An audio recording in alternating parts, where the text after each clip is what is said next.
करत आहोत आणि विषय आहे हिताचे संकल्प।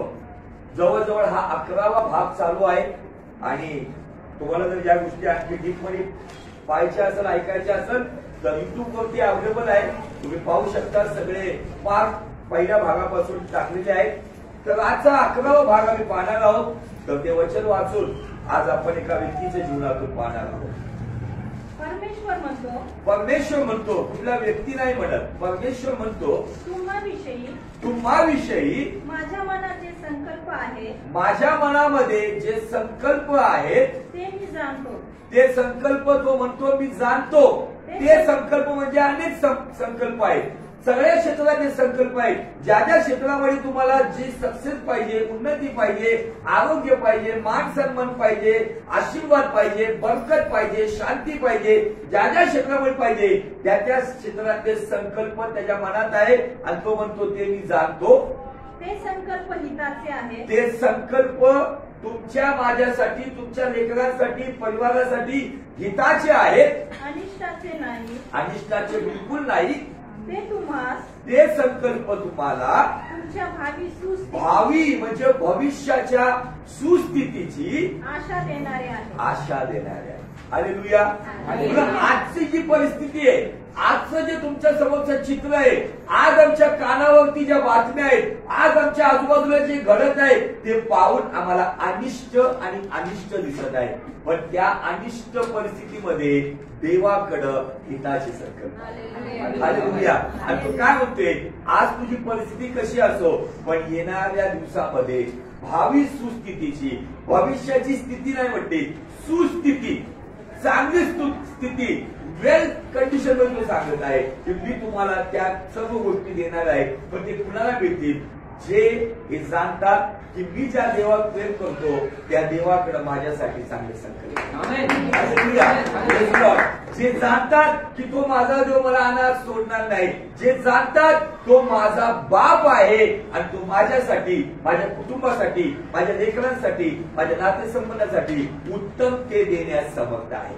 आमेन। मागच्या रविवारी पाहिलं त्या ठिकाणामध्ये एका व्यक्तीचं जीवन पाहिलं। तो व्यक्ती कोण होता? त्याचं नाव आहे इफ्ता। शास्त्रीच्या पुस्तकात आम्ही पाहिलं तो एक वेश्यापुत्र होता। पण तो एक वेश्यापुत्र होता, परंतु देवाने त्याच वेश्यापुत्राला उभं केलं आणि एकेकाळामध्ये 6 वर्ष इस्रायल राष्ट्राच्या शांतीसाठी त्याचा उपयोग केला। त्याला सगळ्यांनी तुच्छ लेखलं। त्याच्या आपल्या लोकांनी, त्याच्या सावत्र भावांनी त्याला मारून त्या घरातून हाकलून दिलं होतं। पण एक वेळ आली होती सगळ्या देशाला त्या वेश्यापुत्राकडे जावं लागलं। तुम्ही शास्त्रीच्या पुस्तकामध्ये कितव्या अध्यायामध्ये पाहिलं होतं आपण?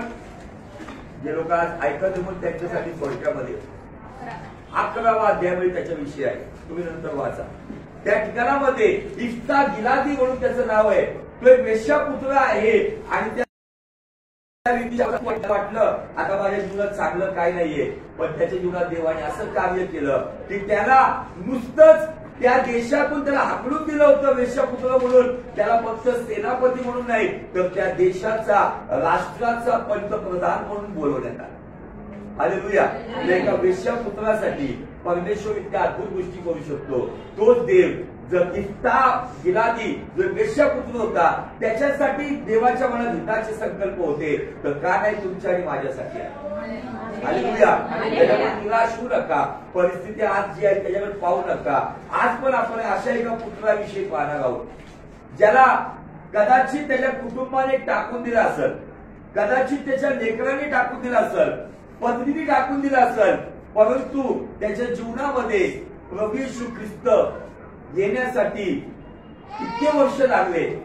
पण ते वर्ष जरी लागले पण येशू आला आणि त्याच्या जीवनामध्ये कार्य झालं। कोणत्या वेळी पाहणार आहोत आपण? योहानाचा 5वा अध्याय आणि वचन 1 पासून पुढं। त्या काळामध्ये एक व्यक्ती आहे, बेसदा तळ्याजवळ असलेला पंगू मनुष्य किंवा पक्षघाती मनुष्य किंवा एक पॅरालाइज व्यक्ती। त्यानंतर यहुद्यांचा सण होता। यहुद्यांचा सण होता। आज पण काही लोक सण म्हणतात है ना, झावळ्या घ्यायच्या, सगळ्या झावळ्या घ्यायचे दिवस बंद करून टाकले। मागच्या वर्षी पण बंद केलं, या वर्षी पण बंद केलं। मी विचार करतो, मी त्याच्या विरुद्ध नाहीये. हा पाम संडे आहे. हिंदीमध्ये खजुरी का इतवार कहा जाता है, मराठीमध्ये झावळ्यांचा रविवार. पण याच्यातून निष्पन्न काय होते, त्याच्यात घोषणा पण चुकती. होसाना होसाना प्रभूच्या नावाने येणारा राजा, ही घोषणा जर देतो तर आम्ही कट्टर यहुदी बनतो. आम्ही यहुदी आहोत का ख्रिस्ती आहोत हे समजून घेतलं पाहिजे.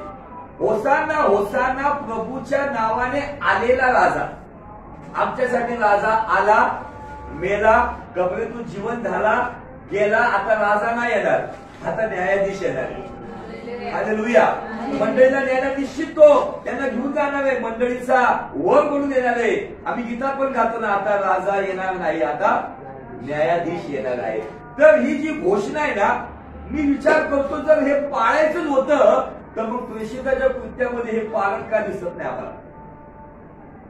पेत्राने 2 पत्र लिहिले, त्यांनी काय लिहिलं, पाम संडे सेलिब्रेट करा, झावळ्या घेऊन निघा. झावळ्याचं आम्हाला डायरेक्ट त्या घटनेनंतर झावळ्या कुठं दिसतात माहिती का, डायरेक्ट योहानाला स्वर्गाचं प्रगटीकरण झालं ना. मोठ्या संकटातून कष्टातून काही लोक कोकऱ्याच्या रक्ताने आपले झगे शुभ्र करून ज्यावेळेस तिथं दिसतात आणि त्यांच्या हातामध्ये झावळ्या आहेत. आम्हाला झावळ्या घ्यायच्या, जाऊन कुठं तोडायची गरज नाहीये. ज्यावेळेस तिकडे जाऊ ना, देवदूत प्रत्येकाच्या हातात एक झावळी देईल आणि तिथं मग आपण जय जयकार करणार आहोत. इथं काही करायची गरज, इथं झावळ्या घ्यायच्या, फक्त लोकांना दाखव. लोकांना कळत नाही, कुछ नाही हो, डाडिया लेके गए हो. आज एक कुठंतरी कल्ट मध्ये, संस्कृतीमध्ये माणूस अडकून पडलेला आहे. बायबलमध्ये मी विचार करतो का नाही मग पेत्राने सांगितलं झावळ्या घेऊन तुम्ही पाम संडे सेलिब्रेट करा. एक भविष्यवाणी होती, ती भविष्यवाणी पूर्ण होण्यासाठी परमेश्वराने त्या ठिकाणामध्ये ती गोष्ट केली. येशू ख्रिस्त गाढवावर बसून आला, सगळ्या गोष्टी झाल्या. आम्ही जर अजूनही हीच घोषणा देतो तर कुठंतरी मग आम्ही चुकतोय, कारण राजा ऑलरेडी आला. कारण त्याच्या क्रॉसवरती पण जे लिहिलं होतं ना, यहुद्यांचा राजा म्हणून लिहितो है ना. तर मग आम्ही कोणत्या राजाची वाट बघतोय. मग जर आज आम्ही जर ही घोषणा देतोय, याचा अर्थ मग यहुदी लोक अजूनही मसियाची वाट बघत आहे. त्यांना कळा ना, मसिया येऊन गेला, मेला, उठला, आता येणार आहे. आम्हाला या गोष्टीमध्ये पडायचं नाही. हे काय केलं माहितीये का, दुष्टाने काय केले, मनुष्याला विश्वासामध्ये कुठंतरी कॉकटेल केले, भेळ मिक्सर केलेले आहे आणि विश्वासात कुठंतरी या गोष्टीमध्ये गुंतवून ठेवले. आणि याच दिवशी काही लोक इतके धार्मिक होतात ना, काय त्यांच्या पांढऱ्या साड्या, काय त्यांचं एकदम वागणं, काय त्यांचा आवाज, त्याच दिवशी खूप धार्मिक असतात. दुसऱ्या दिवशी त्या झावळ्या काट्याप्रमाणे एकमेकांना पोहोचायला उपयोगात येतात है ना.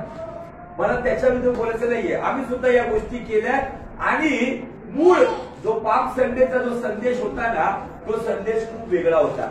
आम्हाला फक्त या हिरव्यागारच्या फांद्या घेऊन देवाने निघायला लावलेलं नाहीये. आता आमच्याकडे जिवंत झावळ्या आहेत. किती लोकांकडे झावळ्या आहेत, या सारख्या हलवत राहा. जेव्हा मी हालेलुया ऐकताल, प्रेज द लॉर्ड ऐकताल, होसाना म्हणतात, या झावळ्या पाहिजे.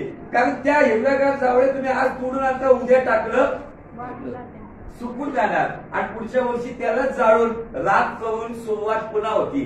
राखेचा बुधवार.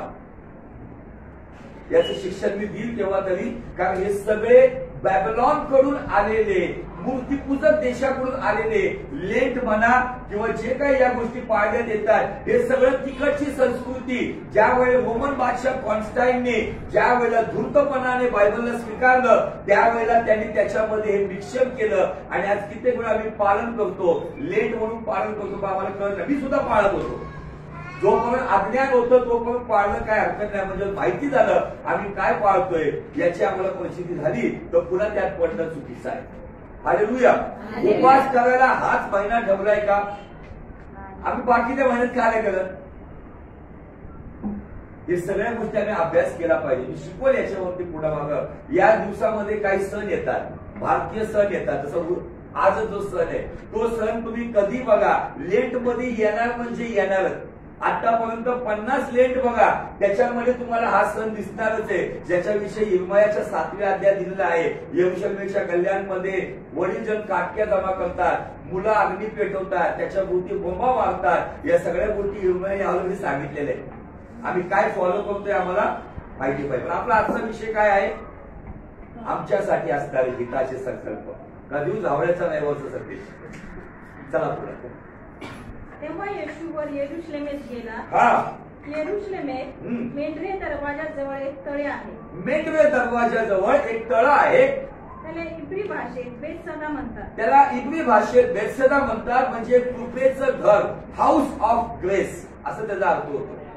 त्याच्या जवळ 5 पडव्या आहेत. 5 पडव्या म्हणजे 5 शेड आहेत, छोटे छोटे शेड आहेत त्याच्या आजूबाजूला. हा, त्यामध्ये रोगी, आंधळे, लंगडे, लुळे यांचा मोठा समुदाय पडलेला असेल. इतका मोठा समुदाय तिथं पडलेला असेल.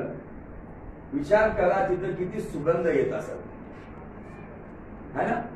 आम्ही ससून हॉस्पिटलमधून जातो. आता हॉस्पिटलमध्ये माझ्या बहिणी काम करतात, त्यांना विचारा काय अवस्था आहे. एवढा मोठा लोकसमुदाय तो पण उघड्यावर पडलेला आहे. मग किती चांगला सुगंध येत असेल तिथं.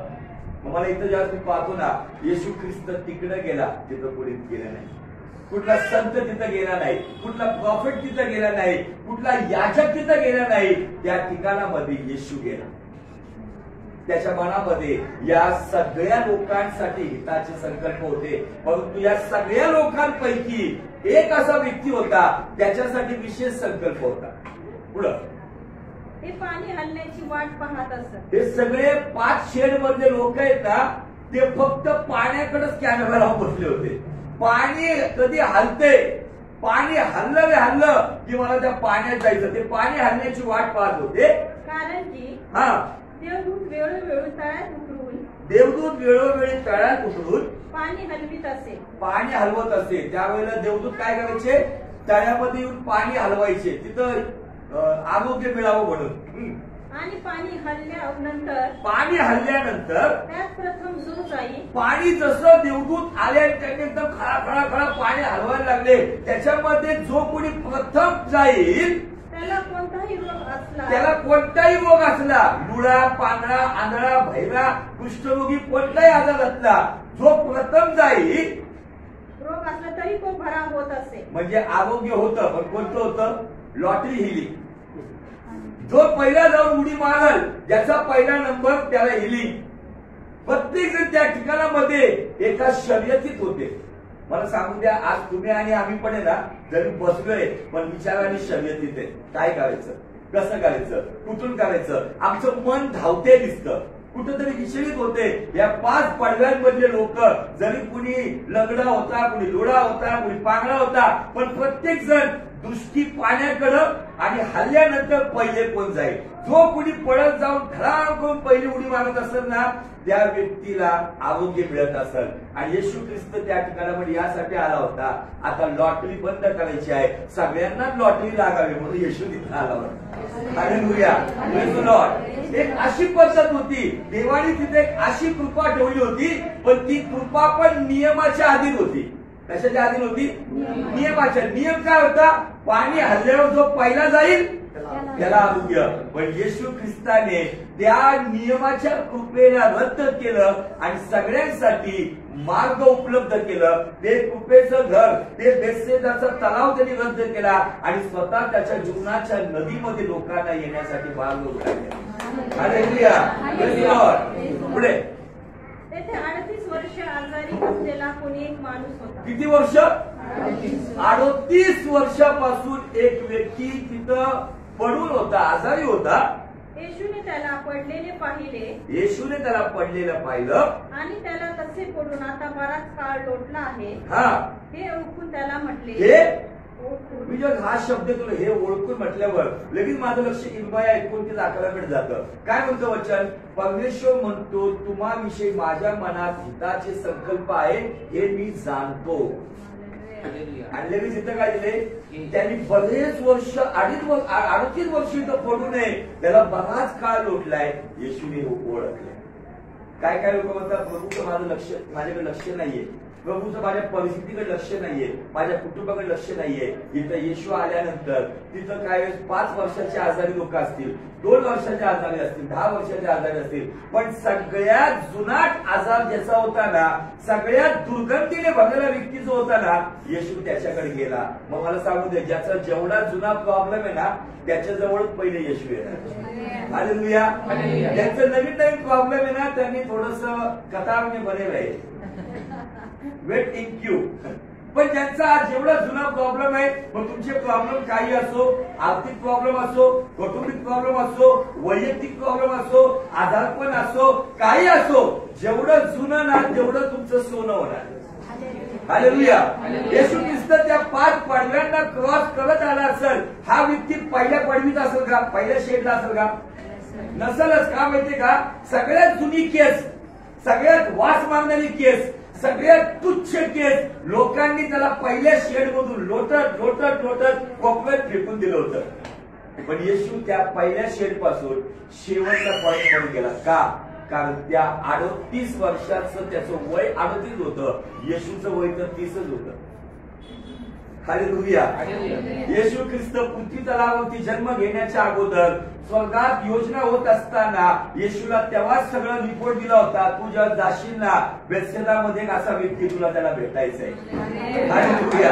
Praise Lord. त्याला पित्याने सगळ्या कामाची लिस्ट दिली होती, म्हणून त्या शेड मधल्या प्रत्येक व्यक्तीकडे तो न जाता तो अशा व्यक्तीकडे गेला जो 38 वर्ष, त्याच्याकडे काय होतं माहिती का? 38 वर्षापासून काय असतं त्याच्याकडे? 38 वर्षापासून विश्वास, अजून आशा. काय होती? मला तुम्ही सांगा एकदा, 38 घंटे बिछाण्यावर राहू शकत नाही, 38 महिने बिछाण्यावर राहू शकत नाही. जस्ट इमॅजिन करा, 38 वर्ष म्हणजे एक लाईफ. 40 धरा ना.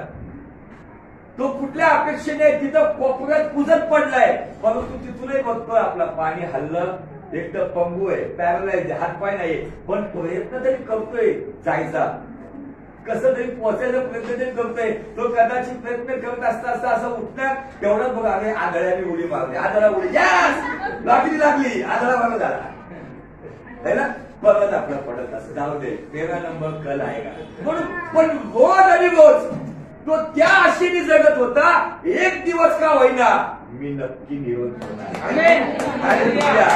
आज या परिस्थितीकडे बघून दुखी होऊ नका. आज तुमच्या घरात काय चाललंय याकडे पाहून दुखी होऊ नका. 38 वर्ष तो वाट पाहत. असं कुणी व्यक्ती आहे का इथं की कुणी 38 वर्षापासून त्यांच्या समस्यांचा सामना करत आहे, आजारपणाचा सामना करत आहे, घरातल्या व्यक्तीचं जीवन परिवर्तन व्हावं त्याचा सामना करत आहे का कुणी असं? आमचे प्रॉब्लेम 2 वर्ष, 5 वर्ष, 10 वर्ष, 15 वर्ष त्याच्याबरोबर असते है ना. पण 38 वर्ष एक व्यक्ती आहे, तो आम्हाला शिकवतोय, तो आम्हाला तिथं एक प्रकारे शिकवतोय. मला एकदम कोपऱ्यात टाकले तरी पण मी आशा सोडली नाही. तो रोज त्या पाण्याकडे बघायचं, पण एक दिवशी काय झालं, त्याच्याकडं जीवनाचं पाणी स्वतः चालत आलं. हालेलुया. येशूने त्याच्याकडे पाहिलं. मला सांगतो त्या काय गोष्टी तुम्हाला मिळायला लेट होत आहे, या व्यक्तीबरोबर तुलना करा. मी नेहमी तुलना याच्याबरोबर करतो. अरे 38 वर्ष वाट बघतोय, मी 38 घंटे नाही वाट बघू शकत, मी 3.5 वर्ष वाट नाही बघू शकत. नक्की मला लेट मिळेल, पण लेटेस्ट मिळेल. हालेलुया. Praise Lord. त्याला त्या ठिकाणामध्ये मला सांगा की तो त्या कोपऱ्यात पडलेला अशा आजारी लोक आहेत, तिथं पण भेटायला तरी जात असेल का? हा. आणि या व्यक्तीला पण त्या व्यक्तीला तिकडचे लोक, बाकीचे आजारी लोक आहेत ना, त्याच्यापेक्षा चांगल्या क्वालिटीचे, ते त्याला तुच्छ लेखत असतील. त्याला शापी मिळाले, कधीची पडली पिढा, किती वर्ष झाला, अरे मी आलो तेव्हापासून पडलाय, मी 10 माझ्या आधी पडलेल्या, हा सगळ्यात जुनी केस आहे. वास मारतो ताकद पकडे त्याला, त्याच्याकडे कोणी बघत बी नसेल, हवा आली तर म्हणाले याचा वास यायला लागला. अशा व्यक्तीकडे येशू ख्रिस्त जातोय आणि काय म्हणतोय, त्याच्याकडे त्यांनी पाहिलं आणि ओळखलं की ह्या परिस्थितीत पडून बराच काळ लोटलाय. मला सांगू दे, तुम्ही ज्या परिस्थितीत पडलाय ना, त्या परिस्थितीमध्ये पण येशू जातोय, बराच काळ लोटलाय. आणि हा शब्द बोलल्यानंतर येशू त्याला काय म्हणतो पहा, ओळखून त्याला म्हटले, तुला बरे होण्याची इच्छा आहे काय? तुला बरं होण्याची इच्छा आहे का? तर देव काही सिंगल करतो का त्याची? काही लोक याचं काही ठिकाणामध्ये चुकीचं इंटरप्रिटेशन करतात. तुला बरं होण्याची इच्छा आहे काय? अरे बरं व्हायचं म्हणून तर 38 वर्ष पडलोय ना तिकडे मी. त्याला असं वाटलं असेल, हा कोणीतरी बाबा आलाय, पाणी हल्ल्यानंतर हा मला असं उचलणार आणि पाण्यामध्ये नेऊन फेकणार आणि मी बरा व्हायला. त्याला विचारतोय तुला बरं होण्याची इच्छा आहे का? या ठिकाणामध्ये येशू ख्रिस्त त्याची टिंगल करत नाही किंवा त्याला त्या ठिकाणामध्ये तुच्छ लेखत नाहीये. येशू ख्रिस्त त्या ठिकाणामध्ये त्याच्याकडून काहीतरी त्या दिवशी 38 वर्षानंतरचा जो एक दिवस आलता, त्या दिवशी येशूला त्याच्यामधून काहीतरी पाहिजे होतं. काय पाहिजे होतं बघा पुढे. त्या दुखणेकराने त्याला उत्तर दिले. दुखणेकराने त्याला उत्तर दिलं. मी विचार केला, महाराज का म्हणला येशूला? काय वाटतं त्याला, महाराज काय म्हटलं असेल? अहो, एवढ्या वर्षामुळे कोण पुत्र त्याच्याकडे फिरकून बघायला गेलं नाही. 38 वर्षांनी कुणीतरी आलंय, आता ह्याला महाराजच म्हटलं पाहिजे का? ह्याच्यापुढे आपलं काम करून घ्यायचं. 38 वर्ष त्याला कुणी बघायला पण आलंय. तुम्ही देवाला धन्यवाद द्या. आमचे नाते कधी नाक मोडते, कधी कोण तोंड मोडते, कोण अवॉइड करते, नो प्रॉब्लेम, पण कमीत कमी नाते आहे तरी आमच्या बरोबर आहे ना. 38 वर्षानं त्याला कोणतरी येऊन म्हणते, तुला बरोबर व्हायचं वाटलं, हा आलाय मला पाण्यात टाकायला, मला वाटेल लावायला. तो म्हणतोय, महाराज काय म्हणतो बघा, पाणी उसळते तेव्हा, पाणी उसळतं तेव्हा मला तळ्यात सोडवायला, मला तळ्यामध्ये सोडवायला माझा कुणी माणूस नाही. माझा कुणी नाहीये. मी अनाथ आहे. माझे नाते संबंध असून पण मी अनाथ आहे. माझे जवळचे असून सुद्धा मी अनाथ आहे. माझं चांगलं व्हावं. मला विचार पडला, त्याला तिथं बरं व्हायला टाकलं होतं, बरोबर ना? एकदाच असं थॉट डोक्यात त्याला पाहिजे, मला विचार, बरं व्हायला टाकलं होतं ना. आता त्याला आजार काय, पॅरालाइज झालाय. आता ज्या घरच्यांनी त्याला खाटीवरती उचलून आणून टाकलं असेल, त्यांना माहिती याला चालता फिरता येत नाही. जर खरंच ते घरचे लोक खरंच जेन्युन आणले असते ना, ते तिथं बसून राहिले असते तळ्यापाशी याला घेऊन. देवदूत आले, पाणी आले, घे घपात का घ्यायला पाहिजे. पण घरच्यांची पण इच्छा नव्हती हो बरा व्हावा, हा इथंच व्हावा. अजिबात इच्छा तसे घरचे नव्हते. मी माझं म्हणणं पटते तुम्हाला. जर त्याचे घरचे चांगले असले असते, त्यांनी काय केलं असतं, त्या पडवीमध्ये नेऊन असं ठेवलं. घरच्या लोकांनी असं एकाने म्हटलं, सर या खांद्यावर राखलं, त्या खांद्यावर आपण थांबू, उभा राहून स्टँडिंग उपास प्रार्थना करू आपण. जसं पाणी हल्लं की तसं तुला रपाटा देतं पाणी. पण घरच्यांची इच्छा नव्हती की तुम्ही ठीक व्हावा. मला सांगू द्या, तुमच्या जवळच्यांची इच्छा नसेल तुमचं चांगलं व्हावं, पण येशू आलाय म्हणतोय, का तुम्हाला बरं व्हायची इच्छा आहे का? तुम्हाला आशीर्वाद व्हायची इच्छा आहे का? तुमची परिस्थिती बदलली जावी. आज झाले काय माहितीये का, आम्ही त्या परिस्थितीत इतकं खितपत पडलोय ना, की आमची आता इच्छाच राहिली नाही याच्यातून बघा चालले चालू देत असत. आज पुन्हा येशू तुम्हाला अपडेट करते. अपडेट कोण अपडेट करतो ना? तुमच्या फेथला अपडेट करत येतो. तुमचे ऍप्लिकेशन अपडेट करत आहे. तुमचं फेथचं ऍप्लिकेशन, होपचं ऍप्लिकेशन, जॉयचं ऍप्लिकेशन, पीसचं ऍप्लिकेशन अपडेट करण्यासाठी रिक्वेस्ट करत आहे. का तुम्हाला तुमचं जीवन अपडेट करायचंय. आम्ही वर्ष चालले जाऊ दे, आता काय नाही, असंच आपलं गडगाणं. पण परमेश्वर म्हणते, का तुला रिन्यू करायचंय. त्या ठिकाणामध्ये हा व्यक्तीला येशूने विचारलं आणि तो म्हणते, महाराज मी जातो नाही जातो. म्हणजे त्यांनी 38 वर्ष प्लस 1 एवढ्या वर्षानंतर त्यांनी पुन्हा तीच कबुली दिली, जी 38 वर्षापूर्वी ज्या कबुलीने तो आला होता. 38 वर्षाआधी त्याची जी जगण्याची इच्छा होती ना, तीच 38 वर्षानंतरही. थोडं फिल्मी स्टाईल देऊ काय उदाहरण, पण त्याला सिरियसली घेऊ नका. तारणाच्या आधी मी एक पिक्चर खूप बघायचो, शोले, ठाकूर बलदेव सिंग, खूप आवडायचं नाही का. त्याच्यामध्ये त्या दोन चोरांना धरून आणतो, दोन हिरो जे आहेत त्यांना धरून आणतो, म्हणतो अशा अशा डाकूला पकडायचे. उदाहरण देतो या थोडा याला कनेक्टेड. याला कुणी सिरियसली घेऊ नका किंवा बदनाम पण करू नका मला, की पास्टर पिक्चरचं उदाहरण देतो तुम्हाला थोडं समजावं म्हणून. येशू त्याला काय म्हणतो, तुला बरं होण्याची इच्छा आहे काय. ओके, तो काय म्हणतो, महाराज मी जातो नाही जातो, माझ्या आधी कोणतरी दुसरंच उतरते, कारण मला खाट्यावरून उतरता उतरता माझे नंतर जातात, तेव्हा दुसरा बरा होतोय. मग त्याला त्या दोन लोकांना आणतात विरुजयला आणि एका रूम मध्ये म्हणतात आराम कर म्हणतो तिथं ठाकूर बलदेव सिंग त्याला. आणि थोड्या वेळाने ढुशूम ढुशूम ढुशूम चालू होतं है ना त्याच्यामध्ये. नंतर सगळ्यांना मारून दोघांना म्हणतात, तुम्ही आम्हाला इथं का आणलं. तर का मैं जानना चाहता था तुम्हारे बाजुओं में अभी भी वो दम है. येशू ख्रिस्त ते सांगते, मला ते जाणून घ्यायचं आहे का तुझ्यामध्ये अजून ती आशा आहे का. या फिटनेस टाइम मधून मला तुम्हाला सांगायचं नाहीये, पण माझा मूळ मुद्दा काय आहे का आज पण तुमची परिस्थिती कदाचित 3 वर्षापूर्वी बिघडली, तुमचे मुलं बिघडले, तुमच्या मुली बिघडल्या, तुमच्या घरात सर्व प्रकारचे अडचणी, कर्ज आहे, नाना प्रकारचे काही 5 वर्षापूर्वी चालू आहे. पण 5 वर्षापूर्वी जो विश्वास तुम्ही ठेवलाय, येशू मला यातून सोडवल, पण 5 वर्षानंतर आजच्या दिवशी पण तुमचा विश्वास आहे का की येशू नक्की सोडवल? क्या तुम्हारे विश्वास के बाजुओं में वो दम है कि येशू आज भी मुझे छोड़ाएगा? आणि तू काय म्हणतो माहिती, येशूला तेच पाहिजे होतं. याची एखादा काय बाबा सांगू तुला, आता मला इच्छा नाही, मी वाट बघतोय कधी उचलून तू बाबा मला, असं म्हटलं तर आजचा व्यक्ती आहे ना. मी वैतागून गेले 38 वर्षापासून, लोकांनी मला फार कोपऱ्यात नेऊन टाकले, माझा मला वास नको झालाय, माझ्या अंगाला इतके बेडसोस झालेत, माझ्या अंगात इतकी घाण आहे, माझ्या शरीरात इतकं दुर्गंधी आहे, माझा जीव बी जायला उचलायला पण मला तो आजचा असा म्हटला असता.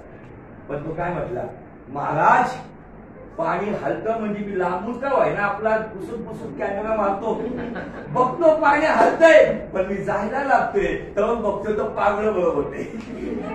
काल मी जायचा प्रयत्न केला, आंधळं बरं झालं बोले.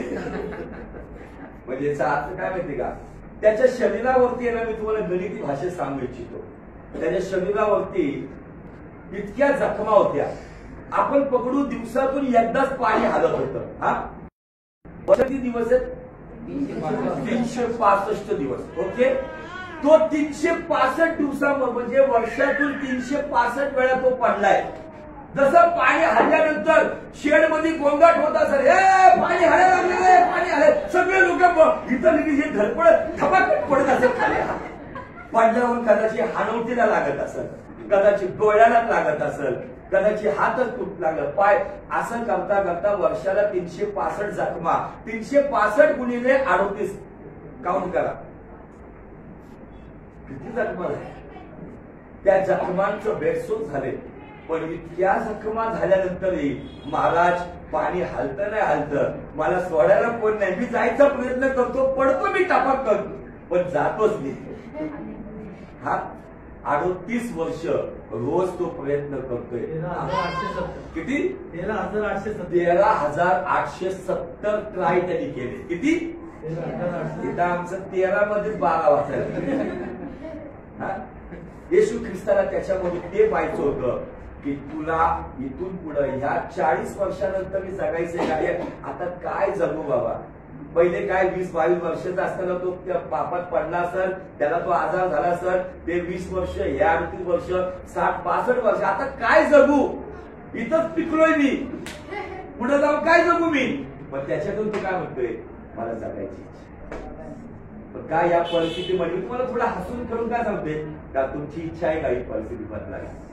त्याच्यासाठी या व्यक्तीचं जिवंत उदाहरण आहे. 38 वर्ष वाट पाहत येशू ख्रिस्त जक्कायला आम्ही पाहिले. अब्रामाचा पुत्र का म्हटला, अब्रामाचा पुत्र यासाठी म्हटला की जक्कायामध्ये त्याला अब्रामाचा स्वभाव दिसला, वाट पाहण्याचा. वाट पाहत होता. किती वर्ष वाट पाहिली? 25 वर्ष. हा 38 वर्ष वाट पाहतोय. येशू ख्रिस्त त्याला विचारतोय आणि त्या ठिकाणामध्ये तो उत्तर येशूला आवडणारा देतोय. तो म्हणजे काय म्हणतोय का, आज पण हलणारे पाणी, महाराज जाऊ नका, आता तुम्हीच उचलून टाका. पण येशू त्याला काय म्हणतो पहा, मी जातो दुसरा कोणीतरी माझ्या आधी उतरतो. दुसरा कोणीतरी माझ्या आधी उतरतो. मी विचार करतो तो कदाचित असं पडत असेल, त्या मिलिटरी सारखं नाही का, कदाचित आंधळ्याला कळत नसेल नेमकं कुठे चाललंय, आंधळ्या उलटीकडे जातो. मी चित्र बघतो थोडं कॉमेडी चित्र असं, आंधळ्याला आवाज येतोय, पाणी हालायला लागलं, आंधळा भरतीकडे चाललंय.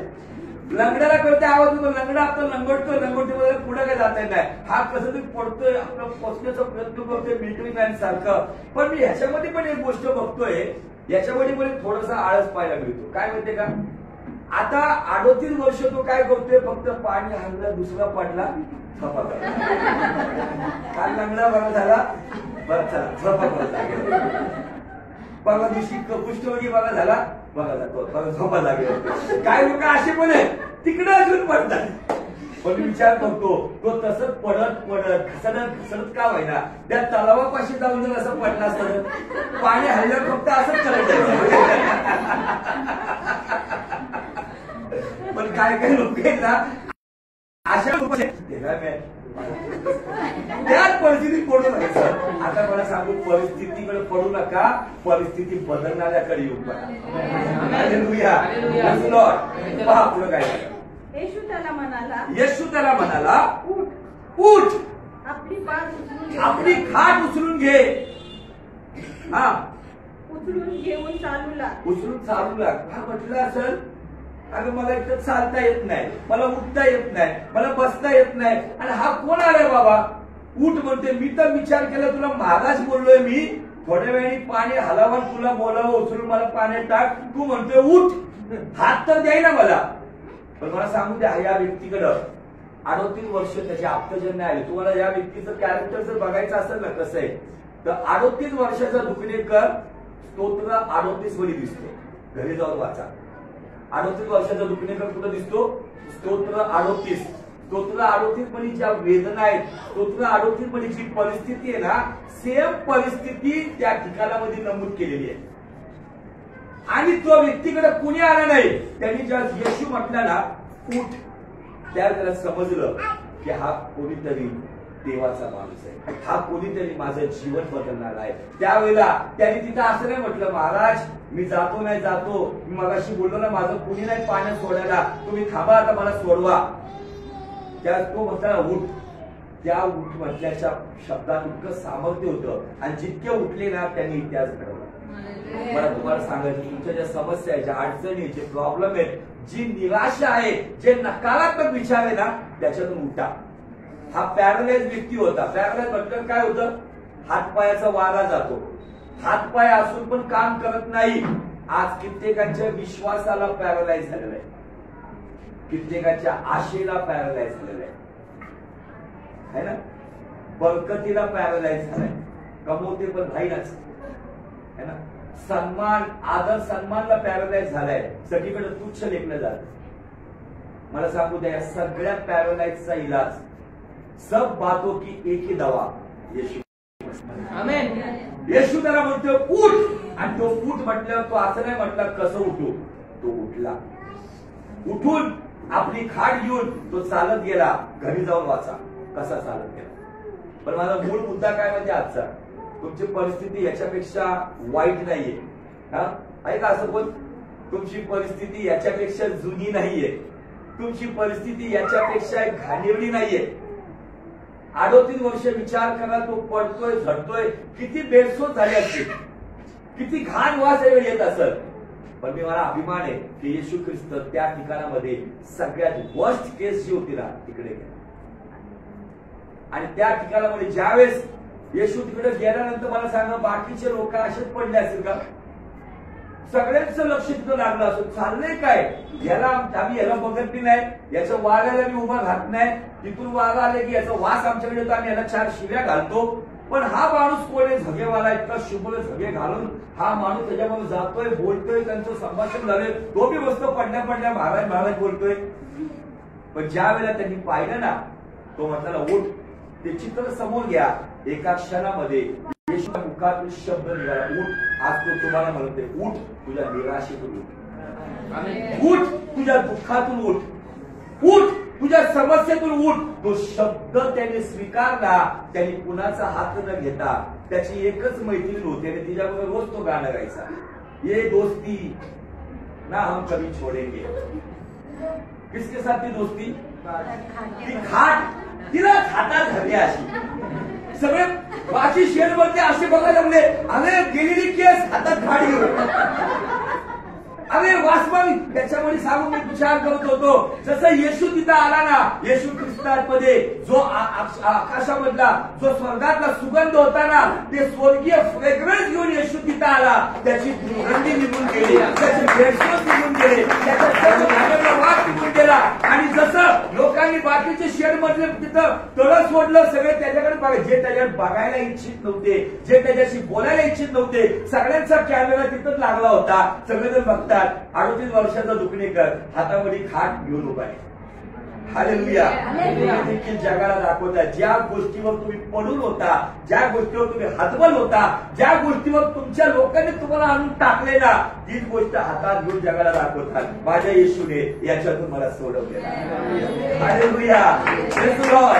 मला इतका आनंद होतो. सगळे लोक मग मला सांगा, ते लोक पाण्याकडे गेले असतील तर येशूकडे आले असतील. त्यांनी बघितलं काय आहे बाबा, फक्त उठ बोलला तर चमत्कार झाला. जसे सगळे येशूच्या जवळ आले, जरी लिखित स्वरूपात नाही, पण मला असं वाटतं जेवढे तिथं येशूच्या जवळ आले, येशूच्या सानिध्यातच लंगडे, डुळे, पांगण्यांचे 5 शेड सगळे रिकामी झाले. इतिहास म्हणतात. बायबलमध्ये पुन्हा लिहिलेलं नाहीये की तिथं पुन्हा आजारी लोक दिसतात. बायबलमध्ये लिहिलेलं नाही की पुन्हा बायबलमध्ये असं लिहिलंय, बेथसेदामध्ये लोकांनी एका आंधळ्याला येशूकडे आणलं, तळ्याकडे नाही आणलं. लॉटरी हिलिंग बंद आणि सगळं सामायिक हिलिंग सगळ्यांसाठी चालू झालेली आहे. हालेलुया. मला सांगू द्या, अशा व्यक्तीला परमेश्वर बदलू शकतो. काळजी करू नका. तुमच्या बरकतीला लागलेला पॅरालाइज पण आज बघा होईल आणि तुमचे सर्व आशीर्वादाचे दरवाजे उघडले. टेन्शन घेऊ नका. फक्त विश्वासाने चाला. आजच्या परिस्थिती बघणार नाही. 38 वर्षांनी का होईना विचार करा. 38 वर्ष त्यांनी पाप केल्यामुळे त्याच्या जीवनाची परिस्थिती आली. माणूस पाप कधी करतो? 20 ते 22 वर्षाच्या वयामध्ये जास्त थोडंसं ज्ञान येतं. ते 20-22 वर्षांनी 38 वर्ष पकडले. 60 वर्ष त्याचे तिकडेच झाले. येशूला जाऊन मंदिरात भेटतो. येशू म्हणतो, बघ पुन्हा पाप करू नको ना. ह्याच्यापेक्षा वाईट परिस्थिती, ह्याच्यापेक्षा वाईट परिस्थिती काय? नरकात सांगली. आज आम्हाला यातून काय शिकायला मिळते? प्रभू येशू ख्रिस्त अशा व्यक्तीकडे गेला ज्याला कोणी व्हॅल्यू देत नव्हतं, ज्याला कोणी जमेल करत नव्हतं. तिकडच्या आजारी लोकांमध्ये पण नवीन आजारी असं नव्हतं, शाईनिंग मारत होता. आपण नवीन आहे, सगळ्यात जुनं आहे, घाणेरडा माणूस एकदम. पण ज्यावेळेस त्यांनी पाहिलं, कोपऱ्यामध्येच गेला येशू. त्या व्यक्तीला त्यांनी एक असा सुगंध दरवळला. त्या दिवशी म्हटले असेल आणि इथून नेहमी वेगळाच वास यायचा, आज सुगंध आहे. सगळे आजारी, लंगडे, पांगडे, हे पाणी सोडा, पाणी आणायची गरज नाही. एक असा आलाय ज्याच्या शब्दाने आजार बरे केले. बायबल सांगते येशूने आपल्या शब्दाने आजार बरे केले आणि तो शब्द आज तुमच्यासाठी का तुम्हाला बरोबरची इच्छा. उठ, आपली बाज उचलून चालायला उठा. आज बरेचसे लोक त्या दुःखामध्ये झोपसलेले. कुणाचं तरी मरण, कुणीतरी अचानक जग सोडून गेलं. मला सांगू द्या, जाणारा गेलाय जे आहे त्याच्यासाठी जगायला. हालेलुया.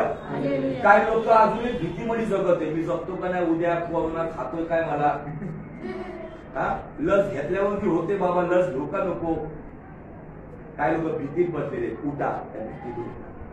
काही निराशेत बसलेले. त्यांच्या जीवनामध्ये मिळालेल्या यातना, दुःख, परिस्थिती. मला इथं बसलेले स्त्रीबद्दल खूप सांगायला अभिमान वाटतो. ती म्हणजे ललित. मला खूप अभिमान वाटतो. आणि तारुण्यामध्ये तिचा नवरा प्रभूमध्ये झोपी गेला. ते 3 लेकरं, जॉय जो आहे ना, छोटं बाळ, तो पोटामध्ये किती महिन्याचा असेल तेव्हा? 6 महिन्याचा असताना बाप या जगातून गेला. पण मला अभिमान वाटतो की इथून शांतीनगरवरून पहिली येणारी व्यक्ती तीच आहे. अशी व्यक्ती पाठीमागं सिस्टर आमची माझी बहीण बसलेली आहे, हिंदू. तिची पण परिस्थिती तशीच आहे. पोटामध्ये बाळ असताना नवरा ऍक्सिडेंट मध्ये गेला. पण अशा लोकांना मला, या लोकांना बघून मला खूप होप येते. मला तुमच्या लोकांना बघून मला जगायला खूप असं होप येते, असे हवा भरते माझ्यामध्ये. आपलं तर काय प्रॉब्लेम नाही, प्रामाणिक आहे. तुमच्या लोकांकडे बघून माझा विश्वास अजून दाखवतो. माझं दुःख असं, पण मी ह्यांचं ज्यावेळेस बघतो या परिस्थिती, मला कधी कधी मी ज्यावेळेस बोलायला लागतो ना, माझा कधी कधी आवाज बंद होतो. मी काय बोलू आता? पण मला त्यांच्याकडे बघून एक प्रकारचा असं चार्जिंग मिळतं ना, असं टोईंग फायर मिळतो ना, की अशा व्यक्तीकडे पाहून जर या परिस्थितीमध्ये पण जर ते येशूला उंच करतात. ते मूळ जन्माला आल्यानंतर आम्ही प्रार्थना करतो, प्रभू आम्हाला जॉयच पाहिजे, मुलगाच पाहिजे. कारण मुलगी, 2 मुली होत्या पहिल्या. परत मुलगी झाल्यावरती घरून काय वेगळं ऐकायला मिळतं का? आम्ही प्रभूकडे हट्ट केला, नाही आम्हाला जॉयच पाहिजे. देवाने जॉयच दिला. आणि मला अभिमान वाटतो, तो जन्म झाल्यानंतर ती त्या मुलाला घेऊन मंदिरात आली आणि म्हटली याचं समर्पण येशूला करायचं.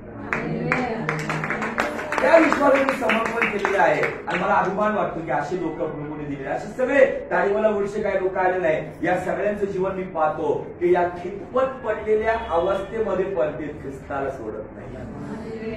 आम्हाला अभिमान आहे अशा लोकांचा. मी तसं पाहिलं तर खूप हायफाय लोकांकडे जाऊन बघू शकतो, पण मला तिथं घुटण होते. पण या लोकांमध्ये तुमच्याकडे येतो ना, मला मोकळीकता वाटते, श्वास घ्यायला मोकळं वाटतं, माझा ऑक्सिजन लेवल वाढायला लागते. Hallelujah, praise the Lord. आज काय जगामध्ये परिस्थिती, पण आज आमच्याकडे अशा काही साक्ष आहेत. मी घरची पण साक्ष देऊ इच्छितो. कोमल विषय 2018 मध्ये आमची खुशी 3 वर्षाची मुलगी प्रभूमध्ये झोपी गेली, पण मी त्या दिवसामध्ये आतापर्यंत बघतो की तिला कधी मी प्रभूच्या सेवेपासून दूर जाताना नाही पाहिलं. आम्ही त्या दिवसामध्ये कधी चर्चही बंद नाही केलं. ते आजही त्या उमेदने, त्या गोष्टी, आवाज कसाही असू दे पूर्व पश्चिम, पण देवाची सेवा करत आहे, दुःखातही करत आहे, याचा आम्हाला हालेलुया, प्रेज द लॉर्ड. तिथे आमची इथं बहीण आहे, या बहिणी आहेत. सगळ्यांच्या जीवनामध्ये आज काय ना कधी काय अडचणी आहेत, पण ते देवाच्या भवनात, मला सांगू द्या, त्या 5 पडव्यांपाशी ते पडलेले लोक होते, त्यांच्याकडे येशू गेला. तुम्ही पडवीत नाहीये, तुम्ही देवाच्या भवनात आहे.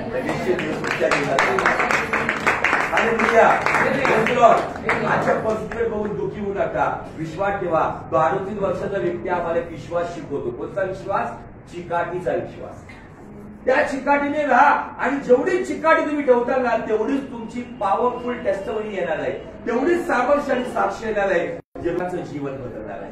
त्यामुळे काळजी करू नका. जर 38 वर्षाचा पंगू व्यक्ती बरा होत आपली खाट हातात घेऊन तो जर घरी जातोय, घरच्यांना हार्ट अटॅक आला असेल. आम्ही याला टाकलं होतं कोपऱ्यात खपल म्हणून, आणि तो खाट घेऊन आले. मला तर 100% डाऊट आहे, घरच्यांनी त्याला टप्प्याला टाकलं, लावून बघत असतील. एक स्तोत्र 38 वाचा, त्याचे शिवकोण दिले, माझे आप्तजन दूर मला पाहतात. आणि एखादा म्हटलं काय हाला ना, हात पाय काय हाला ना, गेला वाटतं, चला आता होईल पावती आपली. पण थोडं नाही नाही, हात हाला लागला, हात हाय हाय भाताला आहे अजून. कुणी त्याला जगावा म्हणून तिथं टाकलं नव्हतं. मी एकदम प्रूफ करून दाखवतो. जगावा म्हणून जर टाकलं असतं ना, तर कुठला मुलगा आहे की आपल्या बापाला तिथं नुसतं नेऊन टाकलं, त्याला माहिती माझा मुलगा बाप चालू देऊ शकत नाही. कित्येक नाही का लेकरं आई बापाला घेऊन जातात, पॅरालाइज झाले, इकडं तिकडे घेऊन जातात. त्यांनी या हिशोबाने टाकले, इथंच राह, इथंच मरण, इथंच खप. पण येशू ख्रिस्ताने जरी त्याच्या आप्तजनांनी विचार केला की जाऊ द्या, पण येशूने तिथून येऊन त्याला, तो आला खाटेवर, है ना, 38 वर्षावर आला खाटेवर, आणि जाताना खाट हातात घेऊन गेला. तीच खाट तिथं अशी आपटली असं घरात पवित्र, लो वय आ गया. त्याला जिवंत बघून जे जिवंत असतील ते गेले असतील, असं माझं. किती लोकांनी, किती परिस्थितीने, दुष्टाने किती वाईट करण्याचा प्रयत्न केला, पण येशू एका क्षणात परिस्थिती बदलून. काळजी करू नका. आपण ही परिस्थिती काही असो, लॉकडाऊन असो किंवा नसो, पण आपण प्रभूमध्ये टिकून राहू. तुमच्यासाठी आम्ही 24 आवर्स अवेलेबल आहे. कधी कॉल करा, निराश होऊ नका. वेळ पडले आमच्या घरी पण राहायला आहे. काय आता देवानी एक नाही 3-3 फ्लॅट दिलेला आम्हाला. एक फ्लॅट तुम्हाला देऊ, 10 वर्ष देत आहे. हा, टेन्शन घेऊ नका. लवकरच तुम्हाला तिथं आमंत्रित करायचंय. लॉकडाऊन जर नाही लागलं लवकर, तर लवकरच आपल्याला मेजवानी पण ठेवायची आहे, घराची ओपनिंग करायची आहे. तुम्ही सांगा काय पाहिजे, पशु पक्षी कसं आपण हालेलुया, प्रेज द लॉर्ड. आनंदी आहात तुम्ही आज? निश्चित देवात बोलला तुम्हाला उत्तेजन दिलं, सांत्वन केलं. मग काय केलं पाहिजे तुम्ही देवाच्या सांगितलं?